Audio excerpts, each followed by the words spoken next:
Sinifatoo kabajamtootaa fi hordoftoota TV Araaraa egaa arraa akkuma kanaan dura beekamu konfiraansii waggoota hedduudhaaf egaa konfiraansiin daldaltoota Kiristaanaa Araaraa Waaqayyoo addunyaatti geggeeffamaa kan ture namoonni baay'een ittiin eebbifamuu isaanii karaa foddaa televezyiiniitiin akkasumas qaamaan dhuftanii namoonni baay'een hirmaataa turtanii arra seebba Waaqayyoo isaaniif qopheesse kana hirmaachuudhaaf konfiraansii daldaltoota marsaa lammaffaa kan bara 2016 Waldaa Kiristaanaa Araaraa Waaqayyoo addunyaatti hirmaachuuf egaa daldaltoonni hedduun isaanii biyya alaatiif biyya keessaa seenaniiti kan isaan addana jiranii egaa ilmi Waaqayyoo Waldaa Kiristaanaa Araaraa Waaqayyoo addunyaatti akkuma kanaan dura hidhaa dhukkubaatti hidhaa fooniif hafuuraatti hidhaa hiyyummaatti namoota hedduudha kan inni hiikaa turan egaa isa kanaaf dhugabaatti hedduudha kan naannaa keenya jiru isa kanaaf namoonni hedduun ammallee dhufanii konfiraansii kana hirmaachuudhaaf akkasiin argaa jirtan kanatti toora qabatanii keessummeeffamaati kan jiranii egaa kan mana keessan teessan hedduun illee fageenyi lafa harka fayyisuu Waaqayyoon daangessu lafuma isin jirtanitti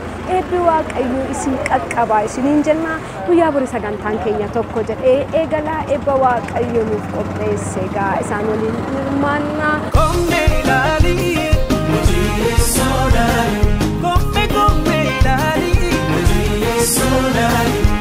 Arra guyyaa gaafa 29 bara 2016 egaa as Waldaa Kiristaanaa Araaraa Waaqayyoo addunyaatti ol seenaniiti simatamaa kan isaan jiranii egaa namoonni hedduun naannaa kootti argaman gammachuu isaaniitti dhaga'ame ibsachuuf jedhu amma xumura qophii keenyaatti waliin tura garsaanittan isin dabarsa.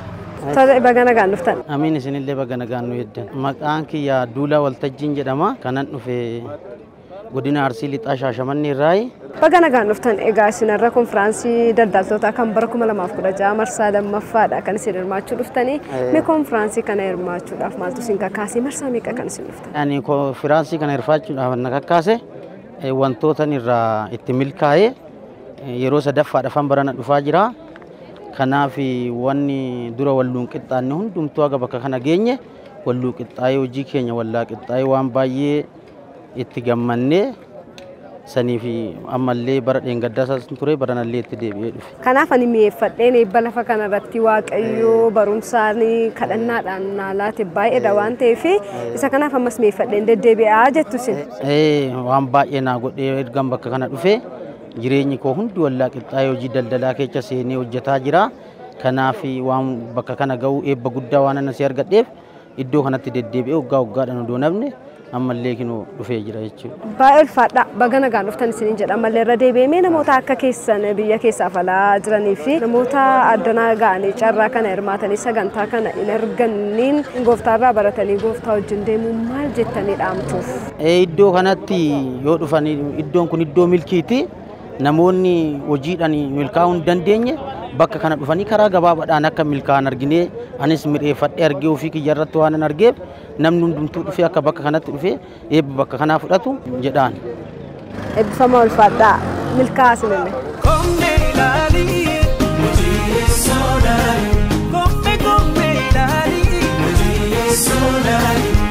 Tole mamma baga nagaan dhuftanii. Baga nagaan nu eegdan. Egaa konfiraansii daldaltoota marsaa lammaffaadha kan isin hirmaachuudhaaf Waldaa Kiristaanaa Araaraa Waaqayyoo addunyaa dhuftanii jirtan egaa hiriira qabataniiti kan jirtanii maqaan keessan eenyu sagantaa kana marsaa meeqaaf hirmaattanii mee sagantaa kana hirmaachuun bu'aa maalii qaba jettu isin?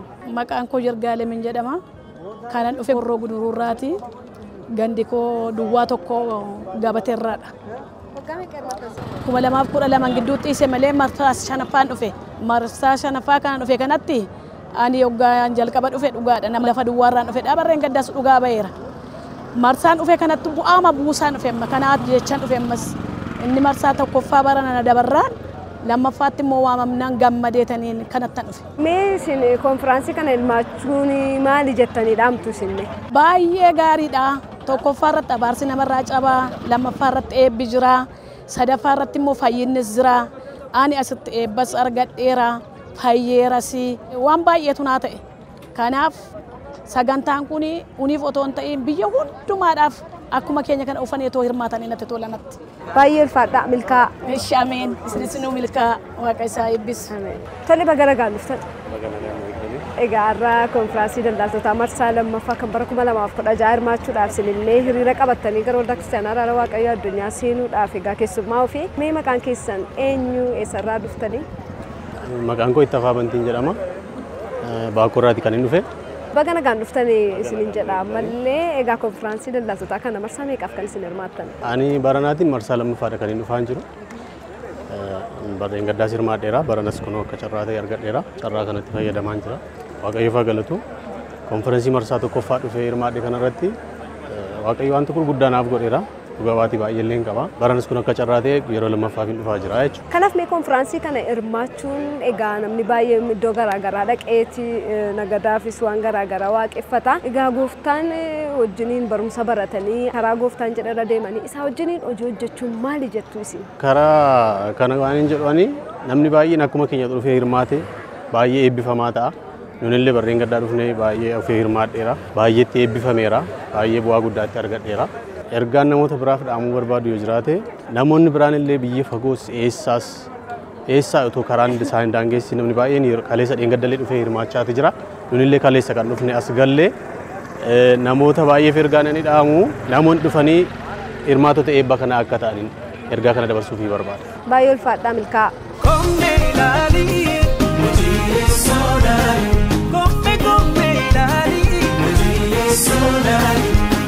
Baga nagaan dhuftan baabba. Baga nagaan nu edda. Egaa mee maqaa keessan irraa kaa'atii? Tamasgeenaa Abboseen jedhama. Biyya eessarraa dhuftan? Mana Siburraan dhufe. Baga nagaan dhuftan. Baga nagaan nu edda. Gaara konfiraansii daldaltootaa marsaa lammaffaa kan bara 2016 hirmaachuudhaaf kan isin har'a addana hiriira qabatanii jirtanii. Konfiraansii kana marsaa meeqaaf hirmaattu isin? Yeroo mana eebbaan dhufe ergasii numan dhufe. Konfiraansii kanarraa maal argattaniiti isin kan deddeebitan? Baay'ee nama gammachiisa. Baay'ee kan ammanan jedhamu. Duraan amma cinaacha koo nan dhukkubee ture cinaacha koo kana raajiin natti bu'ee maal taatee namni na rukkuteera makiinaan na rukkutee nan fayyitaadhaan nan fayyee ergasii waan tokko hin jiru. Lammaffaa immoo dhugaa dubbachuuf yennaa ta'e mileeniin namni mana qorichaarra naanna'ee eessa dhaqee eessaa dadhabee dhufee asitti na tsaafale. Utuu birrii tokko hin kaffalin yoo kaffaluu ta'e gatii maciisichaa yookiin waa xinnoo kaffalee birrii 10,000 isan fayyine addanatti fayyaa. Otuu laalluu cabaan kashedhee foqoqaa dhufee baatanii fidanii addanatti fayyaa. Egaa ani waan hin jedhu qabu humna koo ol waa dubbachuun egaa waaqayyoo iddoo kana jira. Kanaaf immoo erga gaafa mi'eeffannee diinuma dhufna bareedaadha. Hundumti iyyuu otuu dhufee biyya lafaa kana keessa shubbisuu dhiisee mana waaqayyoo dhufee shubbisee galee isa bu'aa qaba tolatti fayyadaman. Namni gatii nama gaafata obboleessaaf dhaqanii shaayii waa godhaniitu wajjin haasa'u namaa wajjin. Addana garuu ol lixanii tikeettii fudhatanii galanii dhukkuba birrii 1,000 hin fayyine mana qorichaa eessaa dhaqanii fayyuu hin dandeenye itti fayyuu. Kanaaf ammayyuu hin xiqqatan jedhan. Baay'ee ulfaadhaa egaa isin dhukkuba irraa namoonni baay'een hin fayyuu arrammoo konfiraansii daldaltootaati. Daldalaan yookiis toora nagadaa irratti kan hirmaatan kuni maal mi'eeffatanii gooftaa wajjiniin deemuun gooftaarraa baratanii namni egaa waan baay'eedhaan hin daldala. Isa wajjin daldaaluun maal jettanii dhaamtu isin? Namni waaqayyo wajjin hojjete hojii kisaaraa hin qabne hojjeta waan ta'eef namni kun mi'eeffatee isa barreen gaddaa dhuferra fooyyee dhufee of fooyyessuuf kisaaraa hin qabu namni waaqayyo wajjin hojjetu kanaaf ammayyuu itti fufuun jedhan. Baay'ee ulfaadha namoota biyya keessa biyya alaa jiraniif akka keessan addanatti kan hin argamneef dhaamsa maalii qabdu? Ammayyuu boriyyuu taanaan iftaaniyyuu taanaan lafa kanatti mul'atanii waan namni mi'eeffatee itti fayyadamu kan waliin fayyadamnaan jedhan. Eebbifamaa ulfaadhaa. Ishi fayyaa ta'a.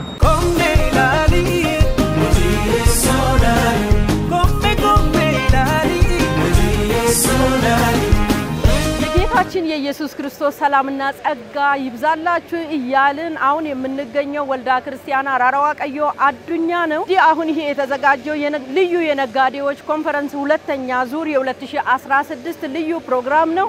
በዚህ በነጋዴዎች ኮንፈረንስ ላይም የተለያዩ ሰዎች ከተለያዩ ከሀገር ውስጥና ከውጭ ሀገር ወደ ነቀምት ከተማ ገብተው ወልዳ ክርስቲያን አራራዋ ቀዮ አዱኛ ቤተክርስቲያን ውስጥ አቀባበል እየተደረገላቸው ይገኛል።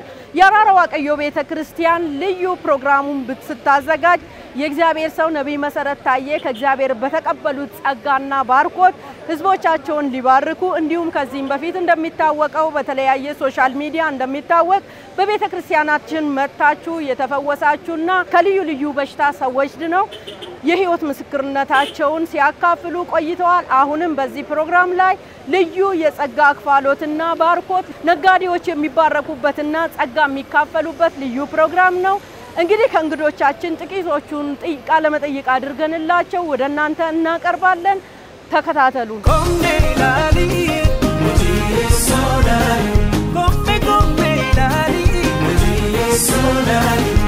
ሞትን ከየት እንደመጡና ይህን የ2016 ሁለተኛ ዙር የነጋዴዎች ኮንፈረንስ ወልዳ ክርስቲያን አራራ ዋቀዮ አዱኛ በልዩ መልኩ አዘጋጅታ ጥሪ ባደረገላችሁ መሰረት መታችኋል። ወደ ውስጥ ሊገቡ ሰልፍ ላይ ነው ያላችሁ። ከዚህ በፊት መቼ ነው የመጡ? እንዴት ነው የመጡ? አሁንስ ምንን ይዘው ነው የመጡ?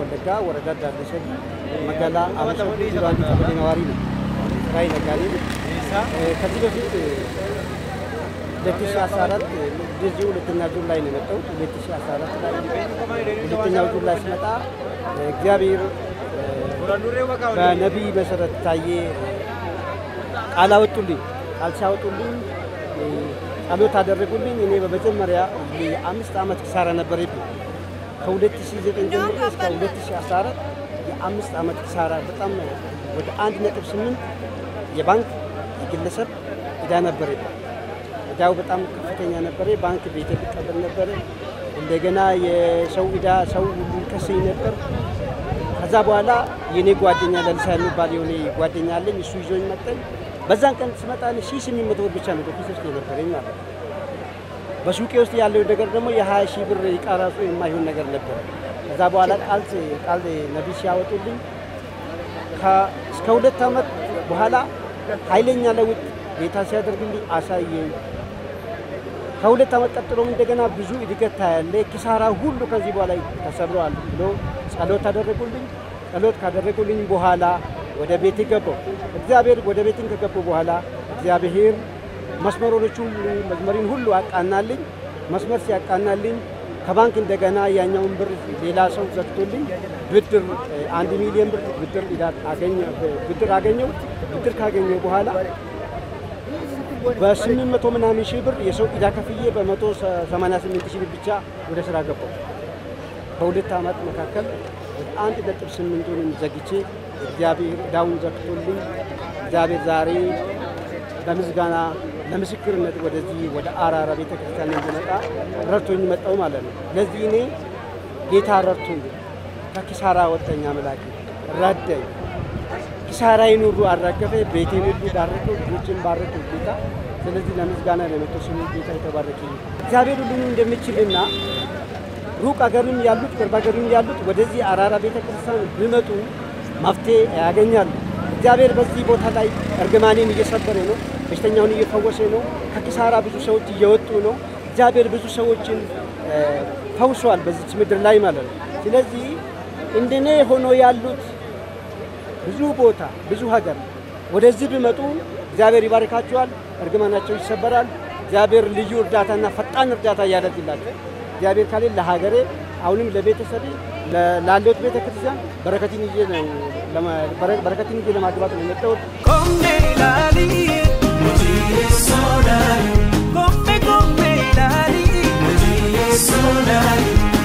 እኔ የመጣሁት ከሆሮ ጉዱሩ ወለጋ ከጉዱሩ ወረዳ ነው ስሜ ድርባ አበበ ዴቪስ እባላለሁኝ ይሄን ሁለተኛ የነጋዴዎች ኮንፈረንስ ሊካፈል የመጣሁት ከዚህ በፊት ያልነበረን መኪናም ገዝተናል እዚህ ከመጣን እዚህ መካፈል ከጀመር እንደገናም ደግሞ ከዚህ ይዘን የምንሄደው ዘይትና ውሃ ለሀገራችን ለአየራችን ሁሉ ነገር እንዲፈውስ ነው ይበልጥን ለመባረክ ነው እዚህ የመጣ ነው ከዚህ በፊት የመጣሁት በኪሳራ ነበረ በጣም በከፍተኛ ውድቀት ውስጥ ነበርን ከዛ በኋላ እዚህ ከመጣን በኋላ ደግሞ ብዙ መሻሻልና ብዙ በረከት ነው ያገኘነው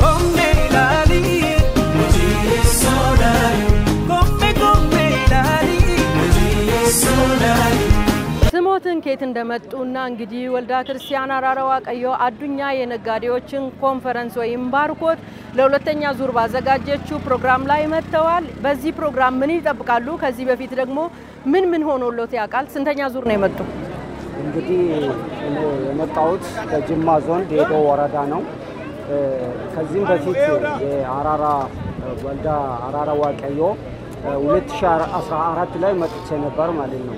እንግዲህ ለነጋዴዎች ኮንፈረንስ የተዘጋጀውን አንደኛ ዙር ነው መጣሁት።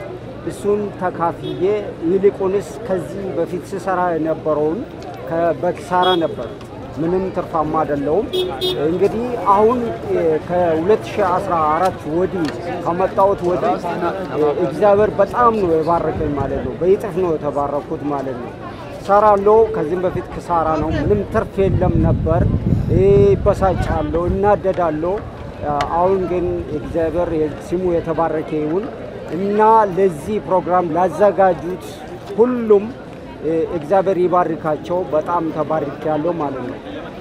አሁን ከዚህኛው ከሁለተኛ ዙር የ2016 የነጋዴዎች ኮንፈረንስ ሁለተኛ ዙር ነው። እንግዲህ ከዚህ ፕሮግራምስ ምን ይጠብቃሉ?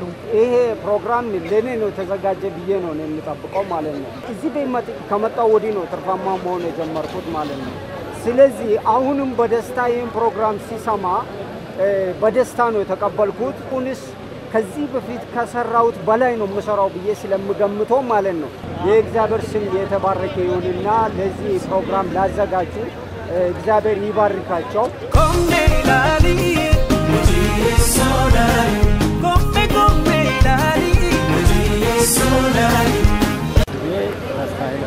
ይባላል የመጣው ምዕራብ ወለጋ ዓለም ተፈሪ ከተማ ነው። እኔ የመጣሁት እዚህ ቸርቹን ለማካፈል በ2009 መጥቼ ነበር። በ2009 ሲመጣ በጣም ቤቴ በኪሳራ በአንዳንድ ነገሮች ተመትቶ ነበር።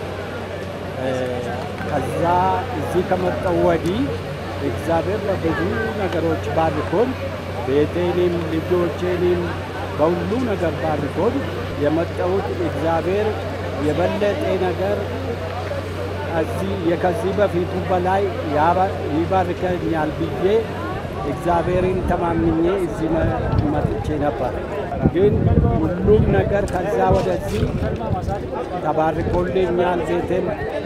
ቤቴን በጣም በስራም በሁሉም ነገር እግዚአብሔር በበረከቱ ሁሉ ባርኮልኛል። የጌታችን የኢየሱስ ክርስቶስ ሰላምና ጸጋ የመንፈስ ቅዱስ ኅብረትና አንድነት ከእናንተ ጋር ይሁን። ሰላም come